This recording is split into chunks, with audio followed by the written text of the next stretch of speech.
Soy Mirelis Aguirre, educadora aragüeña desde los años 80 y bueno, en este momento estoy acompañando el proceso de formación docente en el CEPAT, que es un programa de la Universidad Simón Rodríguez.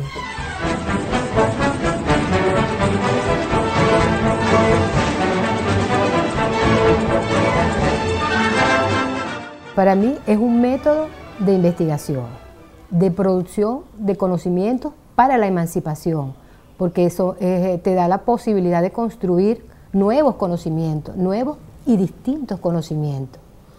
Y es un método que viene en desarrollo en América Latina, o sea, es nuestro americano, lo reivindicamos como de nosotros, autóctono, y que se alimentó de la pedagogía o de la teoría crítica, ¿ok? Porque yo digo que emerge en contraposición a lo que era el positivismo, que esa forma de ver la realidad como estática, que o sea, las cosas son y no es que están siendo. Entonces, bueno, fue una respuesta teórica también, pero también revolucionaria a esa forma de entender y ver el mundo, la educación, lo social.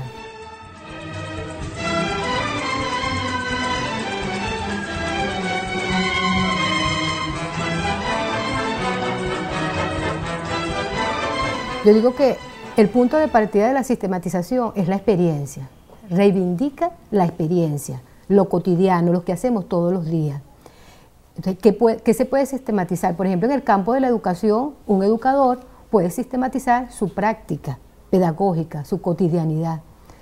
Puede sistematizar el PIC, puede sistematizar cómo estoy planificando, puede sistematizar cómo estoy evaluando.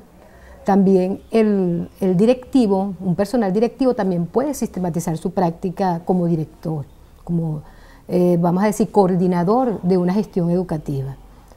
¿Okay? Porque la sistematización nos permite dar esa lectura a lo que estamos haciendo desde una perspectiva crítica. ¿Okay? Porque comienza como un relato, cómo lo estoy haciendo.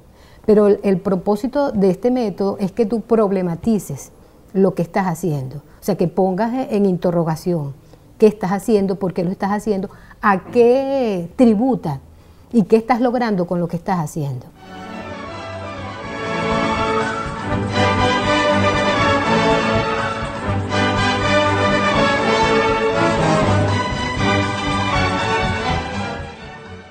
El recurso más importante, yo quiero reivindicar porque para mí este método tiene una perspectiva y una perspectiva teórica ética. El más importante es el sujeto, que es parte de la experiencia que va a sistematizar, o sea, la disponibilidad del sujeto para sistematizar la experiencia. Creo que es, como vamos a decir, lo fundamental.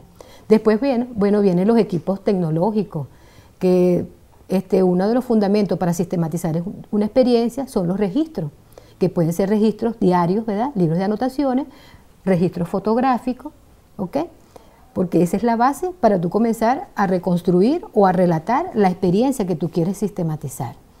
Entonces digo que siempre tiene que haber, decimos que no es necesario lo económico, pero sí tiene que haber un financiamiento, o sea, unos mínimos recursos económicos que van a garantizar que se inicie la sistematización y se cierre hasta la difusión, hasta la comunicación de lo que vamos a decir, de lo que se aprendió, de los hallazgos que se encontraron en la sistematización de esa experiencia.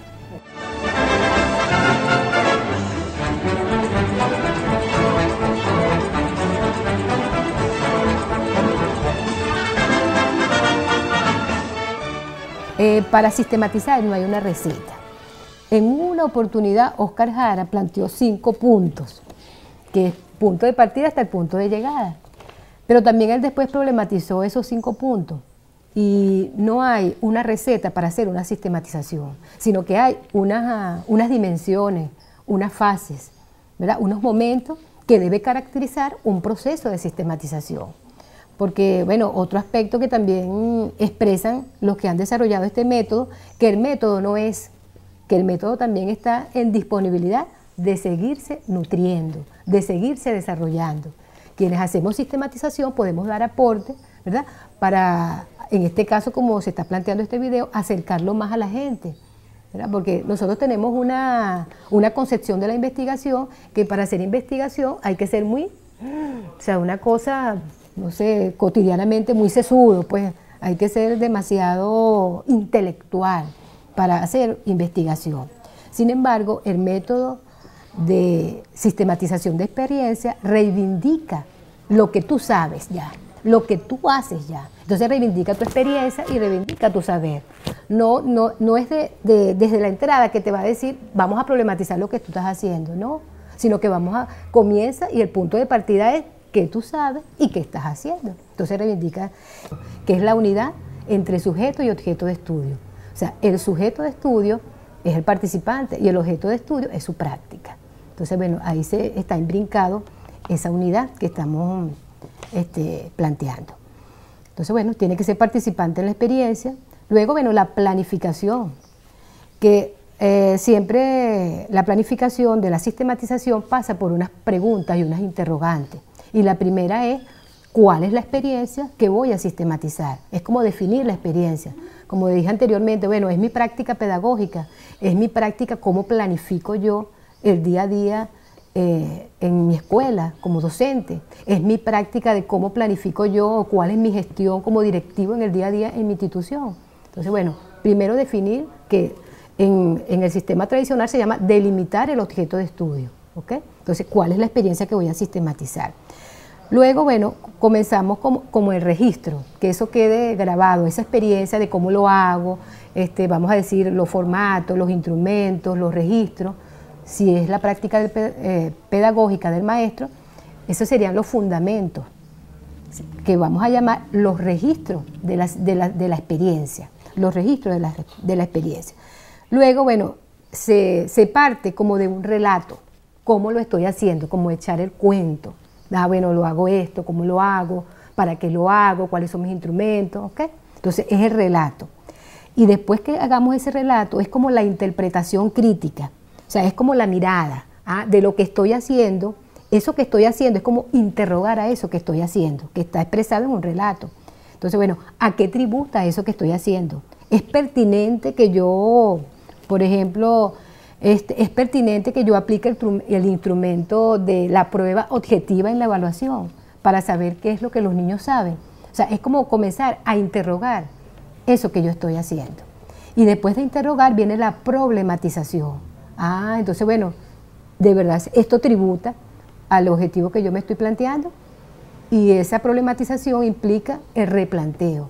Y ahí entra lo que se llama lo ético, porque tú tienes que reconocer que lo que estás haciendo no tributa a los objetivos que nos estamos planteando, en el caso del rol del maestro, en lo que significa el desarrollo de su pedagogía cotidiana, ¿ok?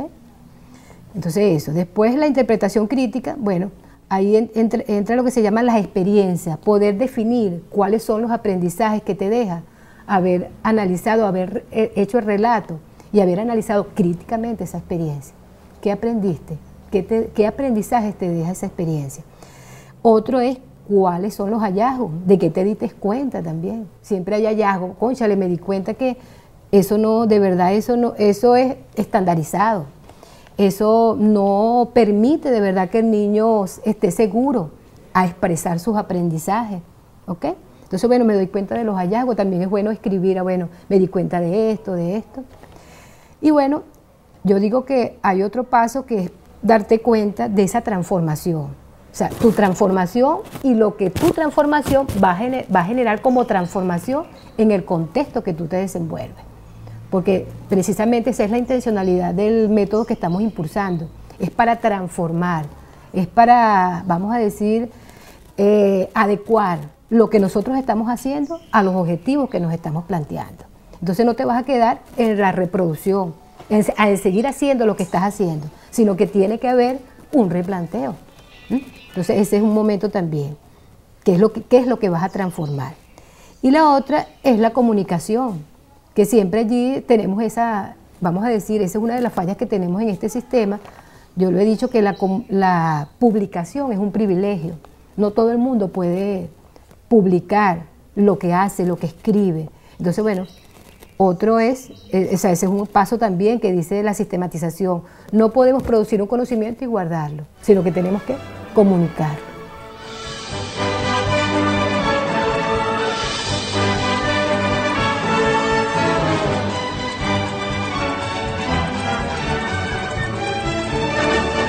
Bueno, mira, así como de repente nosotros no lo hemos ubicado así como un autor que haya desarrollado la sistematización como método, yo recomiendo siempre las lecturas de Paulo Freire. Para mí es uno de los sistematizadores más emblemáticos, porque si nosotros hacemos una lectura global de sus escritos, nos vamos a dar cuenta que siempre Paulo Freire relató su práctica, cómo lo hacía, qué aprendía de eso que él hacía, cómo él daba vamos a decir, daba las enseñanzas, cómo él se problematizó también. Entonces, para mí, él es un referente de sistematizador. Y Óscar Jara, que es uno que también recomiendo, siempre lo ha ubicado, o sea, siempre se ha alimentado el desarrollo del método de sistematización de experiencia, tal y como lo ha desarrollado Óscar Jara, ha sido alimentado por ese referente que es Paulo Freire. Entonces, esos serían dos, vamos a decir, fundamentales. También tenemos a Alfonso Torres Carrillo, que es un docente colombiano, docente de la Pedagógica Nacional de Colombia, y que tuve la oportunidad de conocerlo en Caracas, en un congreso que impulsó la UBB en el año 2010. Bueno, también impulsa, ¿no?, cómo se puede descolonizar el conocimiento de los educadores nuestroamericanos, de los educadores de estas latitudes, ¿ves? Entonces, bueno, me parece que también es un referente a profundizar. Otro referente también es una educadora colombiana, es Lola Sendales. Ella ha desarrollado la sistematización de experiencia en el ámbito de la educación popular. Ha vinculado o sea, vamos a decir, ha reiterado la importancia fundamental del método para seguir profundizando en la educación para la emancipación. Antoni Vergel es un educador español de la Universidad de Salamanca, pero su escrito nos llama profundamente la atención y también es muy, vamos a decir, es muy didáctico que leamos a este autor, porque él nos plantea el origen del método y reivindica que es propio de América Latina y nos da ¿verdad? Nos va, vamos a decir, una semblanza de cuáles son las condiciones sociopolíticas que, vamos a decir, que impulsan que emerja este método en esas décadas, pues. Entonces me parece muy interesante.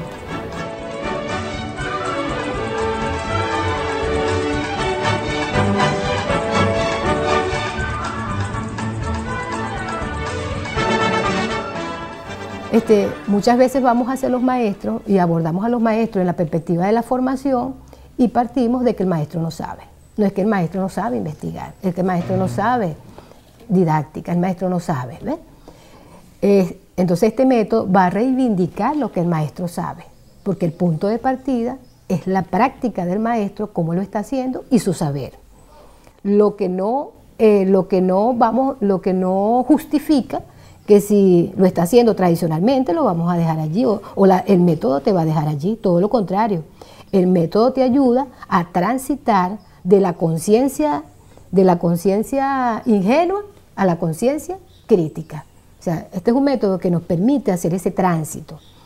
Porque, por ejemplo, nosotros en nuestras escuelas tenemos docentes comprometidos, quieren hacer su trabajo bien. Pero ¿qué es lo que pasa? O sea, ellos están condicionados por una formación que recibieron en la pedagógica o en la escuela de educación.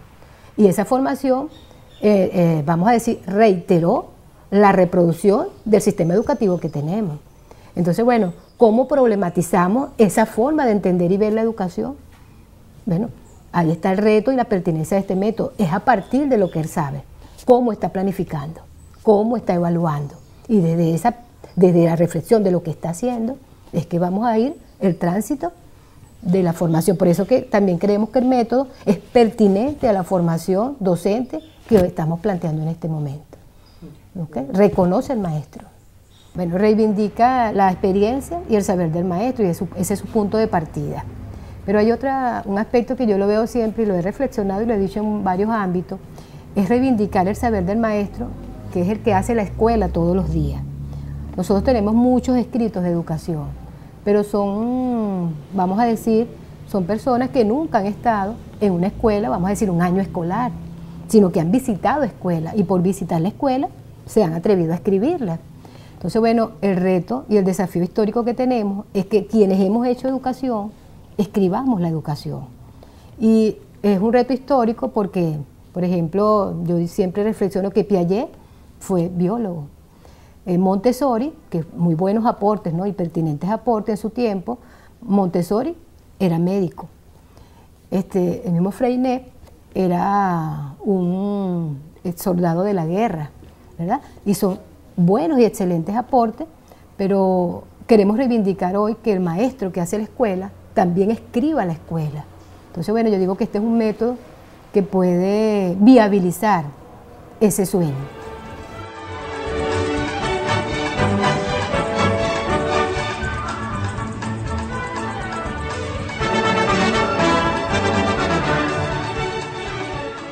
Bueno, mira, una de las cosas que yo quisiera como que se formalice es la publicación. Sabes que la publicación desde la academia ha sido un privilegio. Está lo que se llaman las revistas arbitradas, ¿verdad?, que te ponen ciertas condiciones académicas para que tú puedas publicar tus experiencias o tus investigaciones.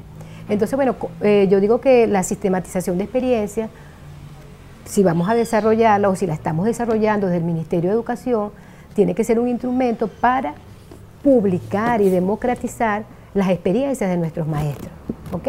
Y yo siempre coloco como referencia esta experiencia del Ministerio de Ciencia y Tecnología, que son 100 experiencias comunitarias de apropiación de las tecnologías de información y comunicación desde los infocentros de Venezuela, ¿ok? Que también cada año podamos nosotros publicar las 100 experiencias, ¿verdad? 100 experiencias que aporten a la educación o que apunten a la educación que queremos.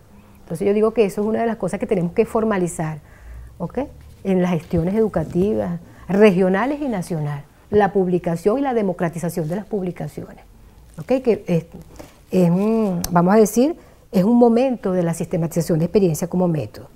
Y otro es que el desafío es que cada colectivo se conforme en un colectivo de sistematización.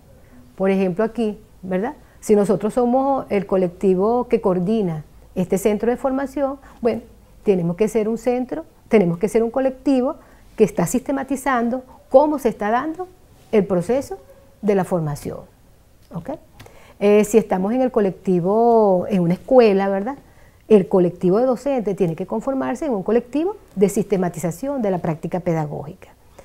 Si estamos en un municipio, en una parroquia, el colectivo de todos los directivos de esas escuelas también debe conformarse en un colectivo de sistematización para sistematizar la práctica directiva. Porque una de las esencias de este método es que es un método en colectivo, lo hacemos en colectivo. Porque una de las frases que siempre nos señala Óscar Jara es que es la lectura colectiva de la realidad para actuar en colectivo sobre ella y así transformarla. O sea, reivindica la fuerza del colectivo. O sea, no es en soledad, pues el sujeto investigador es el sujeto social colectivo. ¿Sí?